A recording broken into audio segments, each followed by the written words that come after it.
Hi everyone, today I wanted to share my recipe of the steamed fish. This is one of the easiest and quickest recipes, and yet it's one of the most delicious recipes. So yeah guys, if you're interested to see how I make this fish, then keep on watching. I'm taking this semi-boneless fish, and because we are not able to access a lot of fish and meat where I live right now because of the lockdown, I was only able to find a huge one. This is almost 2.5 kilos, so it's really big. If you can find a smaller one, so just make sure to take a fish that has very little bones. This is a semi-boneless fish. It's called Pankash, and it has quite a bit of fat in it. It's a very tasty fish. I personally really like this fish. Now because my fish is really huge, I'm gonna go ahead and make slits across the body of the fish on both sides, and this is going to ensure that your marinade and your sauces go right into the fish. If you have a smaller fish, you don't need to do that. Now next I'm taking some sliced ginger, and I'm going to nicely stuff that into the slits that we just made, and ginger goes really well with fish. It's going to help take away that raw fishy smell from your fish. Next, to stuff the cavity, I'm gonna take lots and lots of spring onions and put that there, and I'm also taking some sliced ginger again and just stuffing the cavity really well. Oh, and also I'll be using a pretty salty soya sauce later for my sauce, so I'm not adding in any salt. In case you don't have a salty soya sauce, then you can sprinkle a little bit of salt all over your fish. And as you can see, my fish was too big, so I had to make do by folding my fish around my steamer. And you want to make sure to keep a plate underneath so that it catches all of the juices that's going to come out from your fish. And just remember, the more the water in your bottom pot, the quicker your fish is going to cook. So if you don't have a lot of time on your hands, just fill the bottom pot with water and your fish is going to cook within 15 to 20 minutes. So after around 20 minutes, you can go ahead and take a fork and check the cavity. If the cavity is still red, that means your fish is not done. And you can also go ahead and poke your fish. If the fork goes in smoothly, very softly, that means your fish is cooked. But if the meat feels tight, that means you need to cook it for some more time.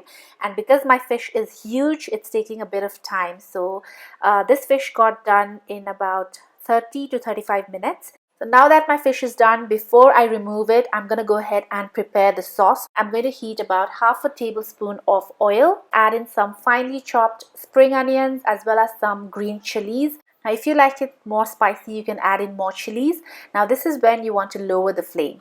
Next, I'm going to add in 3 tablespoons of very salty soya sauce, and then to balance out this soya sauce, I'm going to go ahead and add in 1 tablespoon of mirin. Mirin is the sweet sauce. If you don't have mirin, you can just add a little bit of sugar, or you can also add some sweet cooking wine. Then I'm going to go ahead and add about 1 tablespoon of fish sauce and about a 1/4 tablespoon, a very little amount of sesame oil, because you don't want the sesame flavor to overpower the fish. Okay, and there you go, my sauce is ready. Now my fish didn't come out that perfect. It looks pretty torn apart because my fish was really big and I had to like literally fold it in. But if you have a small fish, you won't have this problem.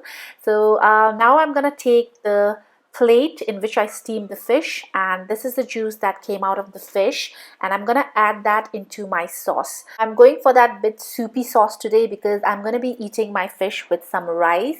But if you're eating this as a starter, you don't need to add in the soup. Just go ahead and directly add in the sauce and you'll be good to go.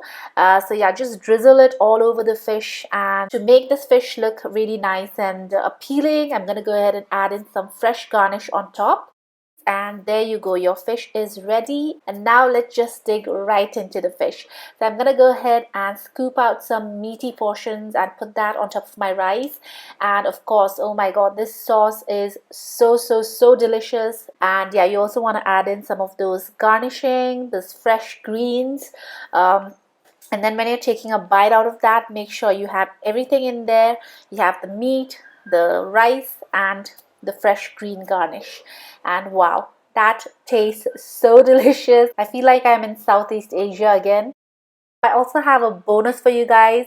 I mean, we always end up, throwing the head and the leftover portions of the fish, but you don't have to throw it. I have a trick. What I do is I take it in a hot pot, just stir fry it for a few seconds, and I go ahead and add some water and literally boil that for about 20 to 30 minutes. And that gives you this really thick, rich and healthy fish soup. So you can use this as a fish stock, or you can just drink it as soup. I like to drink it as soup, so I'm adding in a little bit of soya sauce. That's optional, and I'm also adding in some greens like some celery leaves and coriander. And yeah, I hope you enjoyed this recipe. If you did, please don't forget to like and also share this recipe with your friends and family, and I will see you guys next time. Bye.